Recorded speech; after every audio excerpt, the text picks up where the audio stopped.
Hey, good morning. It's Monday, June 14th. Monday mornings are when we think about worldview. And the worldview idea for this morning is the heart of man. How can we understand the heart of man?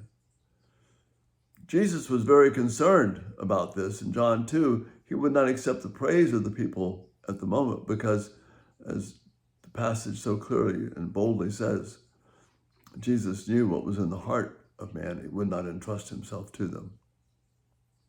We see a graphic example, a dramatic example of that played out for us in Acts chapter 14. Paul and Barnabas are going about attempting to plant churches, encourage people with the word, gain converts, and establish the gospel in this whole area of Asia Minor.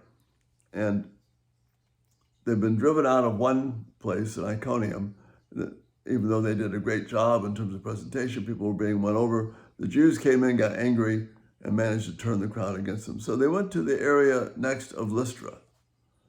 And Lystra was typical of that time. It was pagan, combination of all kinds of idol worship. And they are presenting the gospel. And while Paul is preaching, he sees one man who is responding, sees this man has a heart to be healed, the faith to be healed, and he heals him. Well, the people at Lystra literally flip out that this man who could no longer walk, who could not walk at all, could now walk. So they wanted to immediately begin to sacrifice to Paul and Barnabas because they figured they were the gods. They called Barnabas Zeus, and they called Paul Hermes because he was the one doing the talking, the chief speaker. They were excited, rushing to bring sacrifices to them. Paul and Barnabas pled with them not to do that. They tore their clothes. Men, don't do this. Some translations even say, friends, they're reaching out to them. He says, don't do this. We're only men, just like you. We are bringing you good news, telling you to turn from these worthless things to the living God, who made heaven and earth and the sea and everything in them. In the past, he let all nations go their own way. Yet, he has not left himself without testimony. This is the first point. There's 2 points to this. This is the first one. He's not left himself without testimony. He has shown kindness by giving them rain from heaven and crops in their seasons. He provides you with joy and food. Imagine filling their hearts with joy. One of the things in the little thumbnail sketch this morning, you see a scene that God created that everyone can find joy in. God did this. And even with these words, they had difficulty keeping the crowd from sacrificing to them.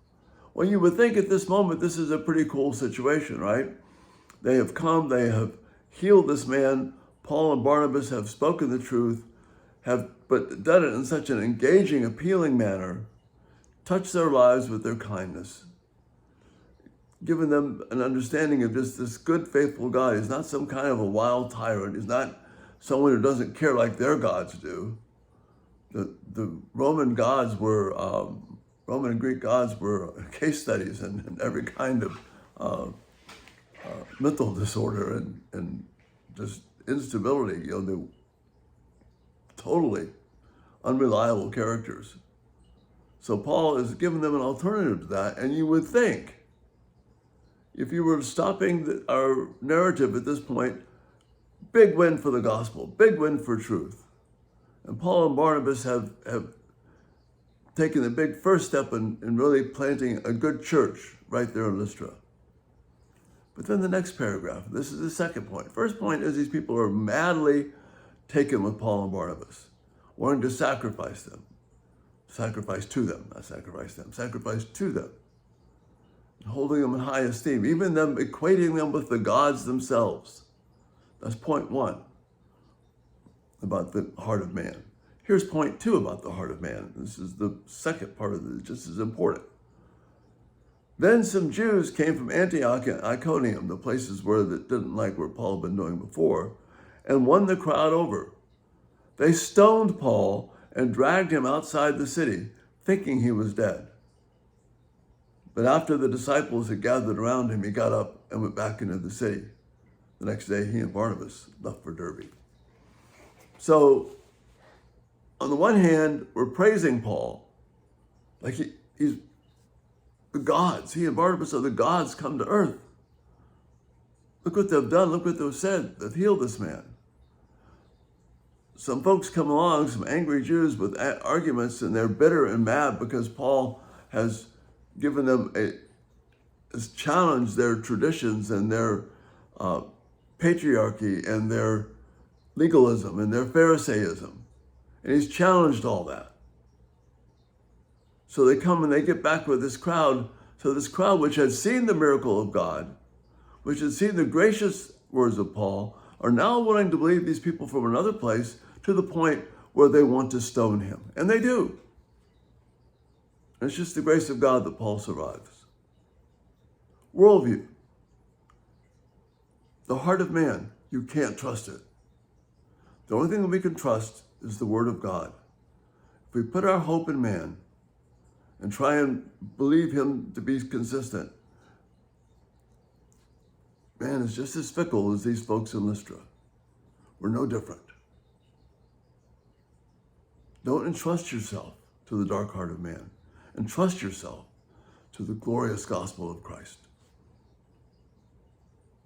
and God's faithfulness. And that's the worldview for thought for this morning. Again, so good to have you here. Thank you for praying for the sermon yesterday. I'll put a link to it up on and post it with this video if you'd like to listen to it. But again, grateful to God for his goodness. You have a great day. Lord willing, we'll see you tonight. Bye-bye.